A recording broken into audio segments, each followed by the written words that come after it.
Hello aspirants, welcome to CGB Mentors. I hope you are doing beautiful in your life as well as in your studies.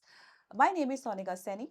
So today our video is regarding UPSC EPFO, that is EO and AO and APFC for the year 2026. So there will be many aspirants क्योंकि notification just आने वाला है and there are many aspirants who are waiting for this notification, correct? But before we proceed कि notification कब आएगा, let's study the exam pattern, कितने questions आते हैं, कितने phases होते हैं. That would be very quick because this video is more about the past 3 years, not 3 years, past 3, I would not say 3 years because दो आपका जो 2023 में हुआ था एग्जाम फिर 2025 में हुआ था और I can say the 3 previous year questions और previous year paper we will analyse it कि सबसे ज़्यादा क्वेश्चंस कौन से सब्जेक्ट से आते हैं सो दैट यू नो कि हमें सबसे ज़्यादा एनर्जी और टाइम कौन से सब्जेक्ट्स पे लगाना है क्योंकि देखो यूजुअली क्या होता है whenever we are in journey of any examination we do our favourite subjects हम फोकस करते हैं हमारे फेवरेट सब्जेक्ट्स में for example my favourite subject is economy but वहाँ से क्वेश्चन आ रहे हैं 5-6 बट विल दैट वर्क क्या वो आपको कट ऑफ क्लियर करने में हेल्प करेगा no it will not why because you always are we not you we always are very interested in doing our favorite subjects but now we need to know that we are not supposed to do our favorite subjects we are supposed to do the top 4 to 5 subjects that is more scoring और सबसे ज़्यादा वहाँ से questions आते हैं and if you analyze the pattern for the 3 papers you will see that these 4 subjects actually there are 4 subjects right in which more than right approximately 63 to 65 questions come out of the total 120 questions and like mind my words these questions are basically कुछ ऐसे subjects हो रहे हैं जो ऊपर नीचे हो रहा है कि कभी 5 question आ रहे हैं कभी 8 questions आ रहे हैं but इन subjects में जो questions हैं they are almost same 10 12 right 15 16 so they are almost same और वो same ही रहने वाले हैं why because such subjects like English अगर 20 questions है तो 20 questions ही आएंगे labor laws अगर 15 questions है तो 15 ही आएंगे so our strategy is to focus on only those subjects that is going to not focus only on those subjects rather than giving the priority to those subjects depending upon where you are at your preparation depending upon what is your background whether you have a UPSC background or you have a non-UPSC background that for that we will have a separate video but right now we need to know that where to focus and where our energy and time is shall proceed so let's go ठीक है अब हम start करते हैं अपना video so a little knowledge about it there is no mains first of all there is prelims and there is an interview there is no phase 2 ठीक है phase 2 is for the banking aspirants तो मतलब उनको phase 1 phase 2 phase 3 समझता है so in this scenario right we have a test for 300 that is objective type questions will be there which is of 200 marks right sorry my bad 300 this thing 300 marks का होता है and there are 120 questions 300 marks का होता है pen and paper based होता है 120 questions into 2.5 which means every question is of 2.5 mark right and obviously there is 1/3 negative marking जो UPSC में रहती है normal 1/3 ही रहती है which is 0.83 so for every wrong question there will be minus 0.83 for every right question 2.5 120 into 2.5 that is 300 marks in total whereas for interview is of 100 which means now if you see the weightage that means 75% of the weightage will be from the paper 1 or for the prelims and 25% weightage is for the interview which means the more and more you score in this why because suppose you're getting 10 marks right in which in those 10 marks you will get 7.5 marks why because the weightage is here more whereas in this you will just get if you get 10 marks for every 10 marks you will be getting 2.5 marks in the interview which means your phase 1 is very important okay so now let's analyze the syllabus no doubt ये हमने जो है अभी quickly बताया है there will be another video that will be decoding each aspect of each subject ठीक है detail में तो अभी मोटा मोटा देख लेते हैं देखो सबसे ज्यादा आपको यहाँ पे देखो इंग्लिश देखने को मिलेगी यानी कि 20 क्वेश्चंस आपके यहाँ से इंग्लिश में आते हैं वो भी हम अभी करेंगे just to know there is grammar vocabulary comprehension it is not like a comprehension of the CSAT normal question answers that also includes what question answers means the objective types right objective types then Indian freedom struggle culture and heritage एक गलती जो यहाँ पे बच्चे करते हैं that they think that यहाँ पे हमें पूरा हिस्ट्री करना है but if you will read the keywords here right यहाँ पे एंशिएंट हिस्ट्री नहीं लिखा है, यहाँ पे मिडाइवल हिस्ट्री नहीं लिखा है. They are just talking about the freedom struggle, which means they are talking about right which from modern history, जो हम जहाँ से स्टार्ट करते हैं ना, from the advent of the Europeans, वहाँ से हमारा जो है मॉडर्न हिस्ट्री इसमें आता है फ्रॉम. एंड सिंस यहाँ पे इन्होंने एक कीवर्ड स्पेसिफिकली मेंशन किया है freedom struggle, which means freedom struggle पे सबसे ज्यादा यहाँ पे क्वेश्चंस आते हैं. Then there is culture and heritage. Ancient history medieval history नहीं है, but then there is art and culture which is important. बहुत इक्वल नंबर ऑफ क्वेश्चंस आते हैं modern history and art and culture से. ठीक है, चलिए. देन करंट अफेयर्स, ठीक है, जो भी हमारे इश्यूज होते हैं national and international developments. Then Indian political governance which is which we do like Laxmikanth ji, जो भी हम करते हैं that is about the constitution, supreme court, high court and all of that. Indian economy कई बार ज्यादा पूछ लेते हैं, like 3-4 question, sometimes there 2-3 questions. ठीक है, ज्यादा वेटेज अभी तक तो कभी कभी इसमें मतलब, और I would say it is more dynamic, right, this is dynamic. ठीक है, नाउ ये जो है, ठीक है, ये जो है थोड़ा कॉमर्स वाले बच्चों जो है उनको जो है ऑलरेडी आता हुआ है, बट यहाँ पे जो क्वेश्चंस पूछे जाते हैं दैट इज मोस्ट बेसिक. ठीक है, बहुत ज़्यादा बेसिक होता है. दैट डज नॉट मीन कि जो बच्चे कॉमर्स बैकग्राउंड से नहीं है वो नहीं कर सकते हैं. बहुत सारे लोगों ने इंजीनियरिंग बैकग्राउंड्स या कॉमर्स के अलावा जो भी बच्चे हैं, they have done this, right, they have done this general accounting principles and auditing principles. Now this is something which is right, this is something which is affiliated to this examination specifically, जो किसी और exam में आपको देखने को नहीं मिलेगा. For example in SEBI you will see कि आपको यहाँ पे कॉमर्स एंड अकाउंटेंसी देखने को मिलता है, but this is something which is core to the EPFO examination, and that is industrial relations and labor laws, in which you have to read the industrial relations, what is industrial relation and how it works. ठीक है, and labor laws आपको भी पता होगी, बहुत सारे labor codes have been defined under the codes, like codes on wages, codes on occupational safety and working conditions, and then हमें उसको डिटेल में पढ़ना होता है. Then social security in India, that means basically social security in India is specifically related to the various government schemes that is related to this thing, social security. For example, if they ask about Atal Pension Yojana or Shram Yogi Mandan Yojana or what is PM Poshan, 4-5 questions आ जाते हैं related to schemes. Then quant and mental ability, which means reasoning के 1-2 question आते हैं. Mostly it is being driven towards quant. And then general science, ठीक है, general science and then computer applications. ठीक है, computers के क्वेश्चंस भी आते हैं, 8-9 क्वेश्चंस या 10 क्वेश्चंस यहाँ पे पूछ लेते हैं. ठीक, चलिए. Now let's see, this is UPSC, EPFO, AO, EO, APFC 2025. So when I started preparation last year, तो मुझे एक जो चीज़ वो समझ में नहीं आ रही थी, और वो ये कि when I started downloading from the UPSC official website for the year 2023, right, I was not able to find one paper. In fact, on various websites, they were like, it was a mess. आपको समझ में ही नहीं आता कि 2023 का जो paper है कौन सा किसका है, कौन से ईयर का कैसा है. तो मैं आपको बता दूं, इन द 2023, राइट, जो फेज 1 कंडक्ट हुआ था for the EO, right, and for the this EOA को हम एक समझते हैं, and APFC. So there were 2 separate papers. Now these 2 separate papers were combined for the year 2025. ठीक है, obviously the cutoffs would be different for the EO, AO and APFC. Cutoff different गई है for the phase 1 and obviously for the entire process. But the point is there was a combined examination in the 2025. In the 2023 there were 2 separate examinations. That is why today I have 3, ठीक है, 3 papers to analyze it. चलिए. Now for the English, if you see, there were 20 questions. For the history and art and culture, if you combine it, there were 9 questions. ठीक है. For the social security, there were 3. That means there were 3 government schemes questions. Economics, you can see, आपका UPSC में economics भर के पूछा जाता है, but it is now here 5. In fact, in the exams like RBI, ठीक है, economics आपका जो है कोर होता है, चाहे वो स्टैटिक हो चाहे वो डायनेमिक हो. एनवायरमेंट 2 क्वेश्चंस आए थे, and that was mostly affiliated to the current aspect of it. ठीक है, जैसे परमथ रोज पूछ लेगा.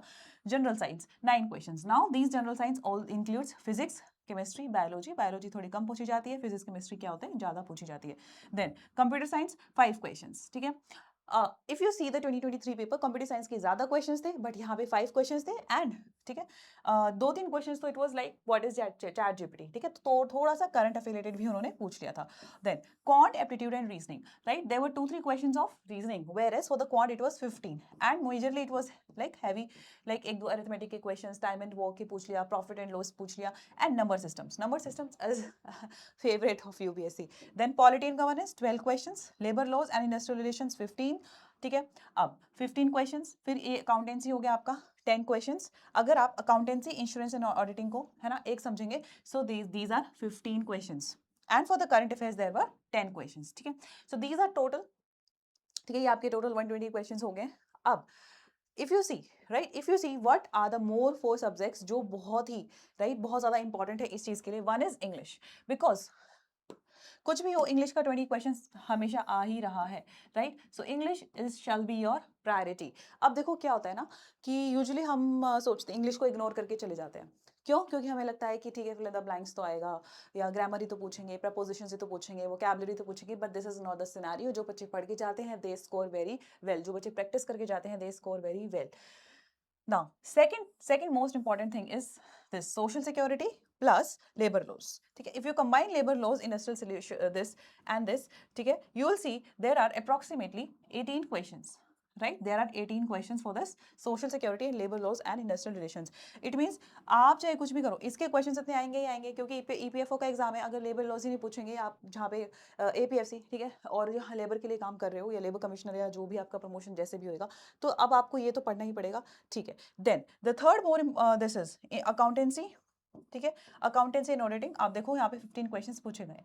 And the fourth most is जो स्टैटिक जो रहेगा ही रहेगा, दैट इज क्वांटिटेटिव रीजनिंग। कहाँ है क्वांटिटेटिव रीजनिंग? ये रहा। तो this is the fourth thing and if you add all of that you will be fine, you will found that कि more than 60 questions out of 120, यानी कि आपका 52 to 53% of the paper is coming from these 4 subjects. One is English, the other is quant, then it is labor laws, and then this accountancy, right? Accountancy and auditing. ठीक है, अब आपको ये समझ में आ गया है कि हमें कौन से 4 सब्जेक्ट्स हैं जिनको प्रायोरिटी पे रखना है, और बाकी को हमें थोड़ा थोड़ा थोड़ा करते रहना है, ठीक है। चलिए अब क्विकली हम 2023 का भी देख लेते हैं। पैटर्न अब देखोगे आप ऑलमोस्ट सेम रहेगा, ठीक है। 1 second. See, if you see English, again there are 20 questions to it. Quant, there are 14 questions to it. Plus 1, that is for the reasoning. Computer science, अगर आप देखोगे 2025 में there were 5, now it was 10. Current affairs, again वहाँ पे 10 questions थे, यहाँ पे 8 है. Polity वही 9, 10. History, राइट, वही आपके टोटल 10 है। इकोनॉमिक्स के वही आपके 5 है। Labour laws and industrial relations देखो, अगर आप देखोगे there were 18, right. Then accountancy again there was 10 + 5, then 15, ठीक है। जनरल साइंस के अगेन देयर वर 10 क्वेश्चंस, तो टोटल हो गए आपके 120 क्वेश्चंस, ठीक है। Then this was for APFC, this is for the EOAO, as I told, अलग अलग एग्जाम हुआ था। Again English language, history same है 10 11, लेबर लॉज यहाँ पे 18 क्वेश्चंस है। सोशल सिक्योरिटी अगर आप देखोगे यहाँ पे देखो कितने हो गए हैं, 22 क्वेश्चंस हो गए हैं। क्वांट देखो इसमें पहले ज्यादा पूछा गया था, वैसे 15 है, यहाँ पे ये हो गए, यहाँ पे 17 क्वेश्चंस पूछे गए हैं। कंप्यूटर साइंस देखो पहले कंप्यूटर ज्यादा पूछा गया था। General science again this 10, environment 2, polity again 6 question है, अभी इस बार जो है ज्यादा आए थे 8 9। इकोनॉमिक्स के देखो यहाँ पे ज्यादा हुए हैं, एंड अकाउंटेंसी 10, लेकिन इकोनॉमिक्स के देखो आप यहाँ पे 11 है, और फिर वो क्या हो गए आपके 5 हो गए, which means this is something, economics is something, अगर आपने एक बार कर ली then you will be able to score it. It means this is थोड़ा हिलडुल है, मतलब स्टैटिक नहीं है कि आपके यहाँ पे कभी 5 पूछ रहे हैं, कभी 8 पूछ रहे हैं, ठीक है। इट डजंट मीन कि आपको नहीं करना है, पॉइंट इज की प्रायोरिटी पे आपको किसको रखना है। So this is the graph, this is the graph, and if you see English आपका क्या है, अब आप सिर्फ वो देखो कि वो वाला ग्राफ पढ़ो जो कि स्टेबल है, this is stable, correct. Then content reasoning is stable, correct.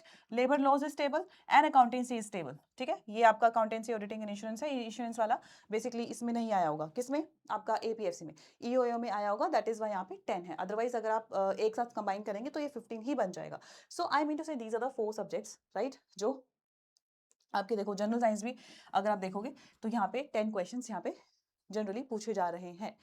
चलिए, तो ये एक बार आप पढ़ लेना कि ये आपका जो है ये है कंसिस्टेंसी। अगर आप देखेंगे तो इंग्लिश, ये 4 सब्जेक्ट जो है इसकी जो कंसिस्टेंसी है that is very high. Then the consistency for the polity, right, general science, polity, governance, computer science and history का क्या है, मॉडरेट है। लेकिन इकोनॉमिक्स का देखो कंसिस्टेंसी, कभी 5 पूछ रहे हैं, कभी 8 पूछ रहे हैं, राइट, ओके। चलिए नाउ, अब देखो हमें करना क्या है। मैम हमने एनालिसिस तो कर लिया है, बट अभी हमें करना क्या है। देखो, whenever you are starting your preparation, आपको कुछ ना कुछ, आप एक एंटायर कंप्लीट सब्जेक्ट नहीं छोड़ सकते, राइट। आपको क्या करना है, you have to just set your time. Suppose you are studying for 8 hours, अब उस 8 आवर्स में अगर 60 क्वेश्चंस आपकी 4 सब्जेक्ट से आ रहे हैं, it means that for 5 hours, sorry for 4.5 to 5 hours out of those 8 hours you have to focus on these 4 subjects. So that is why, right, ये आपका हो गया कि इट इज नॉन नेगोशिएबल। अगर आप उसको नहीं करके जाओगे, you will not be able to score it. These are what, English, quant, labour laws and what, accountancy, right. 66 out of 120 questions, over half of the paper is there, right? चलिए, then these are high value and steady, right? That means it just means that अगर आप general science पढ़ेंगे, it is more of a static nature. Computer पढ़ेंगे, it is more of a static nature. Polity भी है जो है, वैसे तो स्टैटिक आती है, but they have combined it with the current aspect of it. एक सेकेंड ना, they have combined it with the current aspect of it, right. अब इसमें भी नाउ अगर आप यहाँ पे नोटिस करेंगे, मॉडर्न हिस्ट्री कल्चर क्यों नहीं है, मैं आपको बाद में बताऊंगी, but basically these are more of a static aspect, ठीक है। इसमें आप जो है, आपको ये करना ही पड़ेगा, विदाउट ये आपका आप जो है ऑब्वियसली प्रोसीड नहीं कर पाएंगे। You have to build them strong, but obviously those with वो दोज फॉर प्रायोरिटी, आप फिर सेकंड प्रायोरिटी पे क्या करेंगे, इसको लेके चलेंगे। क्यों? क्योंकि देखो जनरल साइंस के हर बार 10 क्वेश्चन आ रहे हैं, पॉलिटी के 8 आ रहे हैं, एंड कंप्यूटर के भी 5 to 6 क्वेश्चन आ ही रहे हैं। So this shall be, these 3 subjects, science, computer science and polity, shall be your second priority, right? Shall be your second priority. Now coming this is very variable. Why? Because economics के questions ऊपर नीचे हो रहे हैं, and history के questions, however let's say अगर एक history में 7-8 questions आ भी रहे हैं, 10 questions भी आ रहे हैं, बट वो ऐसे questions आता है ना, no matter कि आपने कितनी पढ़ाई कर रही हो, कहीं ना कहीं आप सारे के सारे questions नहीं कर पाएंगे। 8 में से आपने 4 भी कर ली ना, बस आप सोचो राम जी ने हमारे ऊपर या जो भी आपके इष्ट हैं, या जो भी आपके भगवान है, आप ये सोचो कि भगवान ने बहुत अच्छा कर दिया हमारे साथ, अगर मैं 50% ऑफ द क्वेश्चंस अगर मैं history and art and culture के अच्छे से कर पाऊँ। क्यों? बिकॉज मैं बहुत पढ़ के गई थी, मुझे पता है कि द आर्ट एंड कल्चर के क्वेश्चंस ऐसे पूछे जाते हैं ना, एंड अगर आपने थोड़ा बहुत भी पढ़ा हो तो वो कंफ्यूज करेंगे, या फिर वो आपने पढ़ा ही नहीं होगा। इट मीन्स यहाँ पे आपका जो कॉस्ट बेनिफिट, जो आपका जो रेशियो होता है, वो बहुत ज़्यादा कम होता है, ठीक है। इसका मतलब ये नहीं है कि आपको करना नहीं है। लेट्स से 8 क्वेश्चंस में से आप 3-4 क्वेश्चंस भी करेक्ट कर पा रहे हैं, देन एंड ऑब्वियसली 2.5 है ना, तो obviously 10 questions will create a difference. But only the thing is that ये आपका थर्ड नंबर पे प्रायोरिटी होना चाहिए, यानी कि आपको कितना टाइम डिवोट करना है। प्रायोरिटी डज नॉट मीन कि पहले मैं 4 सब्जेक्ट्स करूंगी, फिर 4 करूंगी, 3 करूंगी, फिर ये। इट जस्ट मीन्स दैट आपको कितना टाइम और एनर्जी यहाँ देना है। ऐसा नहीं है कि आपको प्रायोरिटी करनी है, पहले आप वो करोगे या वो करोगे। हाँ, आप ये कर सकते हो, क्योंकि when I started my preparation, मैंने सबसे पहले वही 4 सब्जेक्ट्स करे थे। तो कितना टाइम एंड एनर्जी देना है for on the subjects, that is on you, ठीक है, ऑन दिस पॉइंट। अब देखो वहाँ पे इन्होंने मॉडर्न हिस्ट्री लिखा है, यहाँ पे इन्होंने आर्ट एंड कल्चर लिखा था। सोशल सिक्योरिटी में जो आपके स्कीम्स के क्वेश्चंस होते हैं, इसकी बात की हुई है। एनवायरनमेंट बेसिकली आपका मोस्टली ये जो है वो एफिलिएट रहता है फ्रॉम द करंट अफेयर्स। ये बारी बारी रिपीट हो रहा है या ऊपर नीचे हो रही है, क्या हो रहा है, मुझे समझ नहीं आ रहा है। ओके, सो मैं आपको बता चुकी हूँ, राइट, मैं आपको बता चुकी हूँ कि जो आपके किस तरीके से जो है क्वेश्चंस आए हैं, राइट, कहाँ पे आपको फोकस करना चाहिए और कहाँ पे आपको सबसे ज़्यादा एनर्जी और टाइम जो है वो देना चाहिए। अगर आर्ट एंड कल्चर से 4 क्वेश्चन आ रहे हैं, उसमें से आप 2 ही कर पा रहे हो या 1 भी नहीं कर पा रहे हो, या लेट्स से आप 1 ही आपको आता है, तो मुझे ऐसा लगता है कि आपको first of all you need to prioritise your time, prioritise your energy, prioritise your resources. So this was a quick analysis, the exam analysis of the 3 question papers. Now you know that which are the subjects that needs priority, which are the subjects जहाँ पे आपको सबसे पहले focus करना है, ठीक है। उसके बाद our I just want to tell you that what are the kind of the videos we will try to help you regarding this exam. First of all, we will tell you a separate strategy for the UPSC aspirants and for the non-UP aspirants.